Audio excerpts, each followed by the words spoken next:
ఉన్న బంగారాన్ని విడిపించి ఆ రోజు ఆన్లైన్ రేటుకే మేము కొంటాం. Sharma gold company.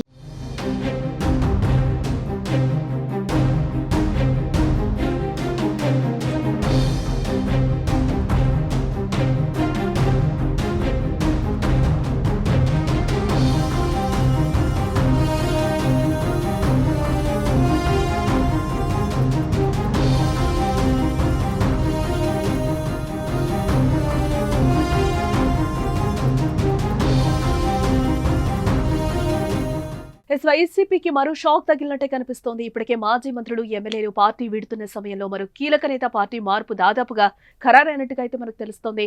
YCP fire brand మాజీ మంత్రి జోగి రమేష్ టీడీపీ ర్యాలీలో ప్రత్యక్షమవడంతో ఏపీ రాజకీయాల్లో ఒక రకంగా ఆసక్తి రేపుతోంది. నూజివీడు నియోజకవర్గంలో గౌతు లచ్చన్న విగ్రహావిష్కరణ కార్యక్రమాన్ని ఆదివారం నిర్వహించడం జరిగింది. ఈ కార్యక్రమానికి మంత్రి కొలుసు పార్థసారథి, పలాస ఎమ్మెల్యే గౌతు శిరీషులు పాల్గొన్నారు. ఈ సందర్భంగా ర్యాలీ నిర్వహించగా మాజీ మంత్రి జోగి రమేష్ కూడా హాజరయ్యారు. మంత్రి పార్థసారథి, ఎమ్మెల్యే గౌతు శిరీషులతో కలిసి పురపాలక పరిధిలో తిరిగారు. వారితో కలిసి వేదికను కూడా జోగి రమేష్ పంచుకోవడం ఇప్పుడు హాట్ టాపిక్ గా మారిందని చెప్పుకోవచ్చు. దీంతో జోగి రమేష్ టీడీపీలోకి రావడం ఖాయమనే చర్చ మొదలైంది. జోగి రమేష్ ఉమ్మడి కృష్ణా జిల్లాలో కీలక నాయకుడిగా ఉన్నారు. వైసీపీ హయాంలో మంత్రిని చేసి జగన్ మంచి ప్రాధాన్యత ఇచ్చారు. కానీ 2024 అసెంబ్లీ ఎన్నికల్లో ఫ్యాన్ పార్టీ ఓటమి తర్వాత సీన్ మొత్తం రివర్స్ అయింది.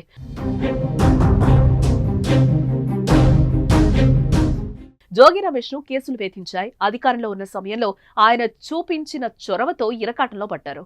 చంద్రబాబు ఇంటి మీదకు వెళ్లిన కేసుతో పాటు కుమారుడిపై అగ్రిగోల్డ్ భూముల వ్యవహారంలో కేసుతో ఉక్కిరిబిక్కిరవుతున్నాడు. కొన్ని రోజులుగా సైలెంట్ అయిపోయారు కూడా.